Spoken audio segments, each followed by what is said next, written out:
Quand j'étais très petit, je me suis toujours demandé s'il avait une recette du succès, quelque chose que l'on pouvait réaliser, observer quotidiennement pour nous rapprocher de notre objectif ou carrément l'atteindre. À l'âge de mes 22 ans, après avoir échoué ni une, ni deux, ni trois, mais 8 fois mes matières sur une année, j'ai obtenu mon diplôme et j'ai découvert l'obsession. Dans cette vidéo, je vais d'une part discriminer et faire renverser l'idée que l'équilibre mène à l'exceptionnel et transmettre un protocole en 3 étapes pour entrer dans une phase d'obsession contrôlée, c'est-à-dire une stratégie qui donne enfin des preuves et donc de la confiance. Le plus grand mensonge, c'est que le monde adore la balance. C'est un discours confortable.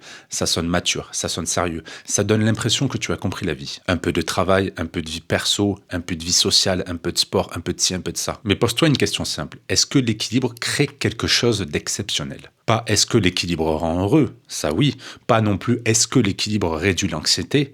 Souvent, oui. Je parle d'autre chose. Est-ce que l'équilibre crée une rupture? Est-ce que l'équilibre crée une compétence rare? Est-ce que l'équilibre transforme une identité? Et là, si tu es honnête avec toi-même, tu sens déjà le problème. L'équilibre crée une vie qui tourne, mais ne crée pas une vie qui décolle. On va maintenant réaliser une observation froide. Si tu regardes autour de toi les personnes qui réussissent dans leur domaine, si on prend les athlètes, les entrepreneurs, les chercheurs, les artistes, les scientifiques, est-ce qu'ils sont équilibrés pendant la construction ou est-ce qu'ils sont absorbés par ce qu'ils font? Je ne suis pas en train de romantiser le chaos, je ne dis pas qu'ils sont heureux tout le temps, je dis juste qu'ils ont une phase où l'objectif prend plus de place que le reste. Et ça choque notre cerveau moderne parce qu'on veut le résultat sans l'intensité. On veut le statut sans la période où on devient ridicule. On veut la confiance sans la période où on accumule des preuves. Mais l'exceptionnel ne sort pas d'une vie à intensité modérée. L'exceptionnel sort d'un moment où tu as mis une pression directionnelle énorme sur une seule chose. Et je veux tout de même être juste avec l'équilibre, parce qu'elle a une fonction. Elle apporte la prévisibilité, elle apporte la stabilité, et elle apporte le confort. Et parfois, on a besoin de ça. Quand on a construit, quand on a déjà une famille, quand on est à un certain niveau et qu'on veut tenir sur 10 ans. Mais si tu es un stratège en construction comme moi, si tu es dans cette phase intermédiaire où tu as quitté la naïveté mais tu n'as pas encore construit la version solide de toi-même, alors l'équilibre n'est pas une sagesse, c'est un anesthésiant. Parce que la réussite exceptionnelle n'est pas un phénomène stable, elle est intense et surtout, elle est directionnelle. Donc la vraie question, ce n'est pas obsession ou balance. La vraie question, c'est est-ce que tu as déjà eu une phase assez intense pour créer une accélération? Et à ce moment-là du protocole, je vais te dire le point le plus important. Ton problème n'est pas l'ambition. Ton problème, c'est l'action répétée. Et ce n'est pas moral, c'est un mécanisme. Si comme moi, tu es lucide, intelligent, analytique, tu consommes du contenu structuré, tu veux comprendre, tu veux optimiser, mais tu es coincé dans une boucle propre, une boucle intelligente, mais une boucle qui ne te permet pas d'avancer. Et la boucle, c'est celle-ci. Tu réfléchis beaucoup, tu analyses, tu veux faire les choses bien dès le départ, donc tu repousses l'action. Je commence quand je serai prêt. Je dois mieux comprendre. Je ne veux pas sortir une version moyenne. Résultat, tu agis peu, et comme tu agis peu, tu n'as pas de preuves. Pas de preuve que tu tiens tes engagements, pas de preuve que tu peux te faire violence quand c'est nécessaire, et pas de preuve que tu es constant. Et sans preuve, tu doutes.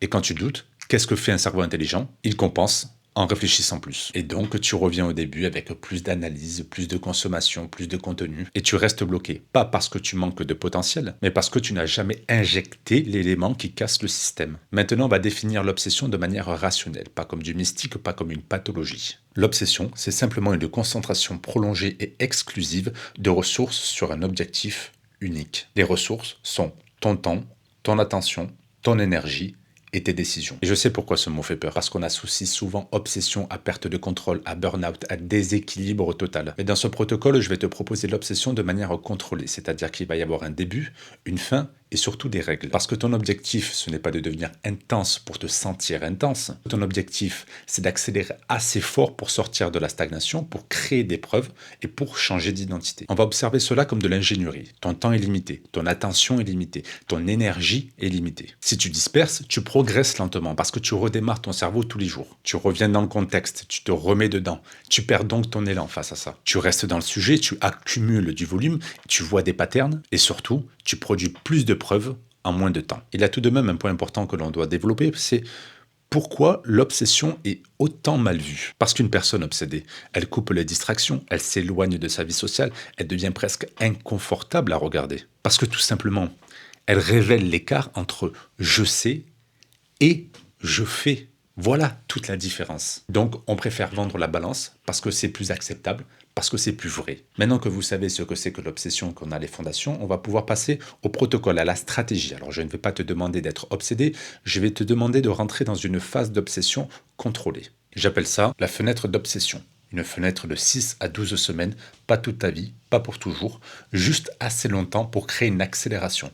Et cette fenêtre a 3 règles. L'étape numéro 1 est que tu vas choisir un objectif principal. Un, pas deux, pas un équilibre de priorité, un seul objectif. Et tu le formules comme ça. D'ici date, j'ai le résultat mesurable. On n'est pas sur du je veux m'améliorer, on n'est pas sur du je veux progresser, on est sur un résultat, une date. Parce que si c'est flou, tu resteras dans le flou. Et à partir de là, tu fais quelque chose que les autres gens refusent, tu dépriorises tout le reste. Ce n'est pas j'abandonne ma vie, tu te dis plutôt que durant cette fenêtre, tout ce qui ne sert pas à l'objectif devient secondaire. Parce que la balance dans ta phase, c'est juste une manière de ne jamais choisir. Et ne jamais choisir, c'est rester lent. L'étape numéro 2, tu construis un scoreboard quotidien. Et je veux bien que tu comprennes la différence entre un scoreboard et une to-do list. Une to-do list, c'est que tu as 15 items, tu en fais 7, tu te sens nul. Ça ne construit pas l'identité. Le scoreboard, c'est 3 actions maximum. 3 actions que tu réalises quotidiennement pour te rapprocher de ton objectif. Et chaque action réalisée n'est pas une tâche, c'est une preuve. Une preuve que tu exécutes, une preuve que tu tiens, une preuve que tu n'es pas juste un cerveau brillant, mais un cerveau dangereux. Au bout d'une semaine, 21 preuves. Au bout de 2 semaines, 42 preuves.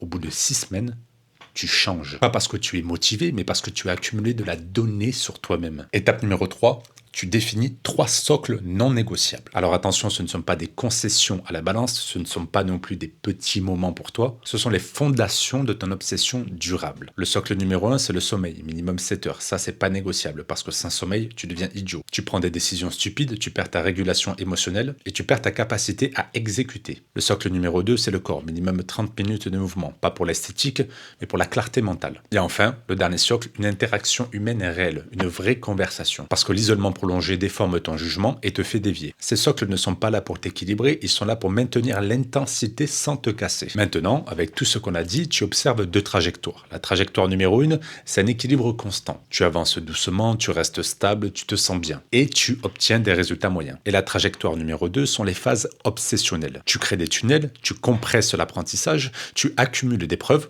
et tu crées de l'accélération. Je ne juge pas, je n'insulte personne, je dis juste que par rapport à comment moi j'ai atteint mes objectifs et comment j'envisage d'atteindre les prochains, on ne peut pas se contenter donc de prendre des décisions moyennes quand on a vraiment de grands objectifs, quand on souhaite réaliser quelque chose de plus grand que soi. Donc l'équilibre peut rendre heureux, mais il ne rend pas exceptionnel. L'obsession, quant à elle, est inconfortable, mais elle crée réellement une rupture. Donc je ne te dis pas d'être obsédé, je te dis juste que sans phase obsessionnelle, il n'y a pas d'accélération. Pour résumer ce protocole, il y a donc un objectif clair, c'est-à-dire avec une date, un résultat. Un scoreboard, donc pour identifier à chaque fois les éléments de preuve où tu te sens progresser. Et bien évidemment, toujours avoir les 3 socles principaux pour ne pas casser la machine et donc atteindre les objectifs. Maintenant, pour finir, j'aimerais que tu me laisses en commentaire ta fenêtre d'objectif, c'est-à-dire d'ici j'atteins cet objectif.